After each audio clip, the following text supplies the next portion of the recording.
Step 7. Defeat procrastination. I procrastinated on this chapter. It's actually one of the last chapters I wrote for this book, even though the topic is one I'm quite knowledgeable and passionate about. Why? Oh, perfectionism mostly. Since I've done a lot of work on procrastination, blog posts, podcasts, videos, coaching, I felt like this chapter needed to be the most well-written, smooth, info-packed one in the book. So I left it sitting while I wrote the rest of chapters in relative perfectionism less bliss. Now, this is somewhat okay, as I have a 500 word per day writing habit that ensured the chapter would get done eventually.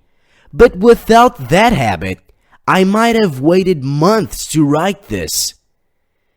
If you're anything like me, procrastination, caused by perfectionism or any other reason, is a major stressor in your life. Heck, maybe this chapter alone is the main reason you decided to read this book. Since I started College Info Geek, I've done a lot of research on procrastination. At this point, I could probably write an entire book about it, and it's actually my intention to do so. One of my main goals is to write a traditionally published book on productivity. However, this book is about earning awesome grades, and beating procrastination is just one small part of that. So you only get a chapter right now. Still, it's a pretty important chapter, and we've got quite a few bases to cover in our journey to turning you into a focused, task-crunching machine. Get over I don't feel like it.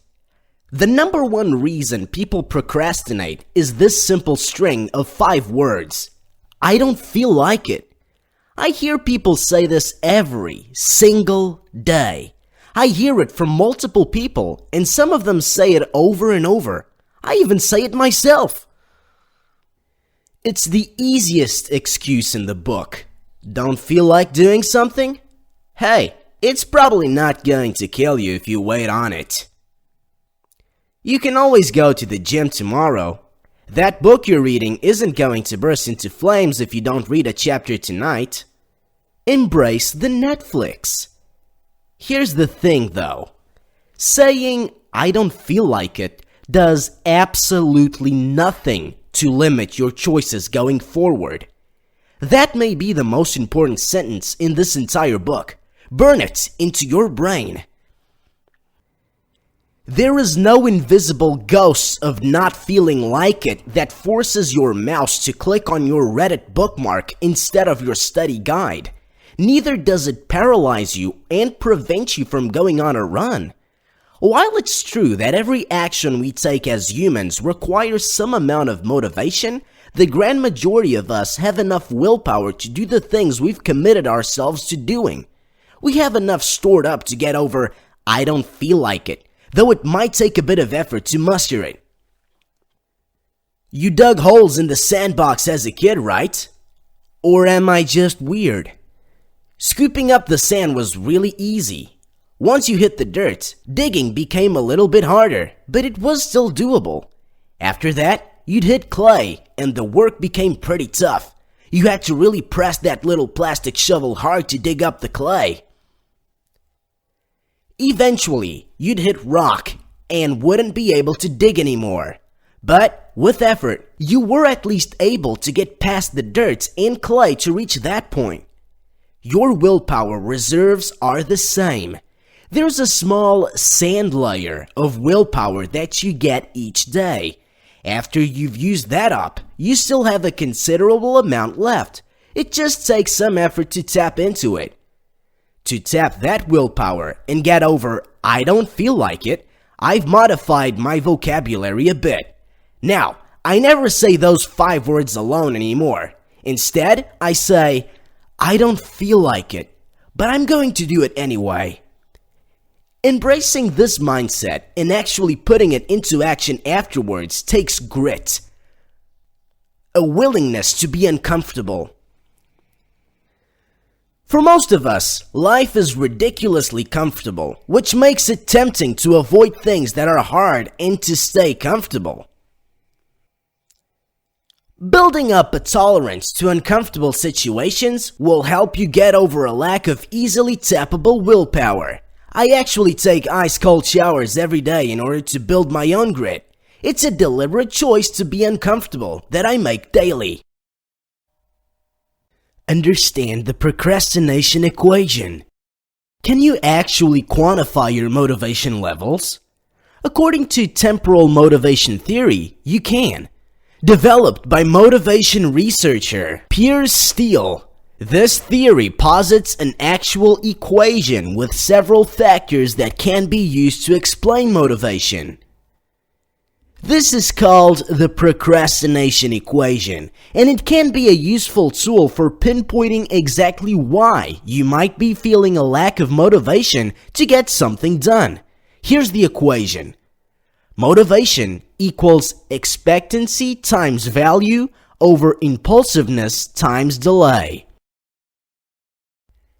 On the left side, we've got the end value, motivation, the resource you use to complete any task for which you expect a particular reward.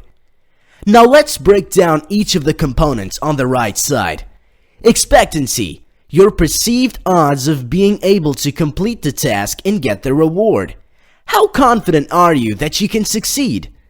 Value, how valuable the task's reward is to you. Do you really care about what you'll get when you finish? Impulsiveness, how likely you are to get sidetracked. For me, this could be rewritten as, how close am I to people who are playing Smash Brothers? Delay, the time it'll take to achieve the task and get the reward. This may be defined by a hard deadline/due date, or it may be defined simply by how long it'll likely take you to do the work required. In most cases, you won't be able to do much about delay. For example, if you're working on a term paper, the deadline is pretty much fixed. You've got to turn it on time or you fail. The other components, though, are more malleable. Therefore, if you're experiencing a lack of motivation, you need to do one of three things.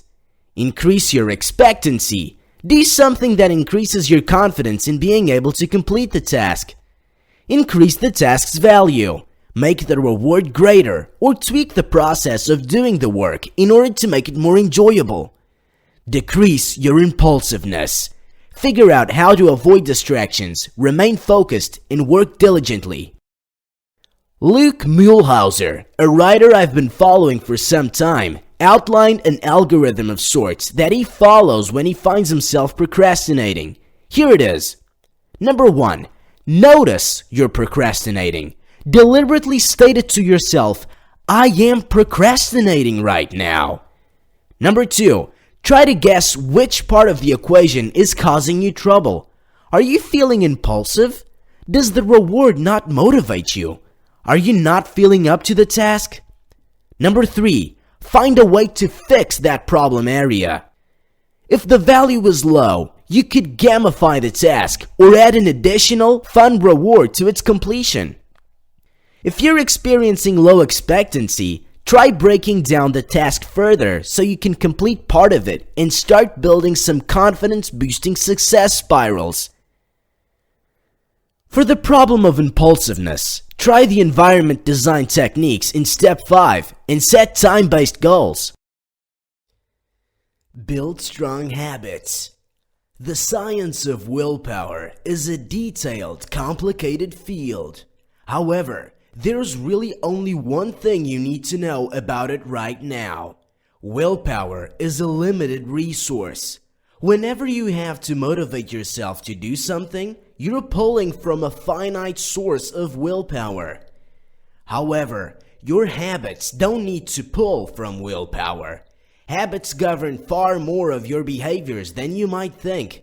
And the good thing is that you can create new, positive habits with some upfront effort. Once you've encoded a task as a habit, you'll be able to complete it on a regular basis without having to use up a ton of willpower. This is good because one of the true keys to success in college is putting in consistent daily effort. Your workload is almost always large, and the best way to stay on top of it, keep your stress levels low, and maximize your learning potential is to make sure you're putting in effort every single day. When you turn this daily effort into a habit, great results will follow. Here's some proof. By designing a habit to write 500 words a day, I was able to finish most of this book in a couple months' time. A habit of reading and taking notes has resulted in a book notes folder in Evernote with over 7,000 words of notes on 3 different books over the past month. Doing 4 sets of 10 pull-ups every day has increased my max number of pull-ups in one set to 17. When I started, I could only do 6. Deliberately designing habits and making sure to stick to them until they become natural has had incredible effects upon my health, learning, and business. In fact, since becoming serious about my habits, the number of visitors to my website has gone up over 200%. I've been able to publish more than double the number of posts that I used to, and my daily energy levels have increased as well. So how do you start building strong habits? My suggestion is to use Habitica. This is a website that helps you build habits by using video game elements, specifically those taken from RPGs like Final Fantasy and Dragon Warrior. By completing daily habits and tasks, your character in Habitica will gain experience and gold, which will let you level up and buy items respectively. You can also join parties with other players, and this is where Habitica becomes really effective. If you start a quest with your party members and fail to do your daily habits, you'll take damage. But so will your party members. In order to keep them from getting pissed at you, you'll need to make sure you complete your habits every day. I've been questing with 4 College Info Geek readers for a couple months now, and during that time, I've not even thought about skipping my daily habits. It wouldn't be fair to them. Plus, since I've been tracking my habits in Habitica for so long, most of them are just natural now. Lastly, you can join interest-based guilds in Habitica, which let you chat with other players and take part in challenges. And guess what? Yep, you guessed it, there's a College Info Geek Guild available to join. As of this writing, we've got around 1,500 members. I'd love for you to join in, jump in the chat room, and help build everyone's motivation levels. We also have monthly challenges you can join in order to build your skills in real life. Avoid low-density fun. I have friends who almost never let themselves do the really fun things they want to do during the semester. They'll talk about how much they want to play a certain game or watch a new movie, but when I suggest that they just go play it, they'll say, "I really can't. I have way too much homework and I'd feel guilty." 5 minutes later, though, I'll see them scrolling through their Facebook feed. This is a common problem, and I call it the problem of low-density fun. Scrolling through your news feed or watching a few funny videos on YouTube is easy, and it's sort of fun to do. However, because it's so easy and feels so unlike real fun, it's easy to not feel guilty about it, which leads to a lot of procrastination. Sadly, if these friends could just avoid the low-density fun, they'd get their work done faster and actually have time for those medium/high-density fun things they wanted to do in the first place. The solution? Commit to having your high-density fun. If you want to play Skyrim later, commit to starting it at 8 p.m. Then, make sure all your work is done by then. Let your high-density fun create a deadline that propels you into focused work. Combined with the distraction fighting techniques in Step 5, This can be a really effective way of overcoming procrastination. Use the Pomodoro technique. The Pomodoro technique is a simple way to get yourself started on a task when you just can't seem to focus. The method is named after a Pomodoro, tomato-shaped kitchen timer, which is the tool that was traditionally used for it. To use this technique, follow these steps. Number 1. Commit to focusing on one task. Number 2. Set a timer for 25 minutes. Number 3. During that time, do as much work as you can on the task. Don't let yourself do anything else. Number 4. After the timer rings, give yourself a short break, 3 to 5 minutes. Once you've completed a session, write down what you accomplished during it. Keep doing this during all the Pomodoro sessions you're able to do while studying. A key part of this technique is the postponing of interruptions. If you're distracted during a session by something, you should quickly pause and schedule some time in the future to take care of that distraction. Then get back to work. The idea behind the Pomodoro technique is to create as much flow time as possible.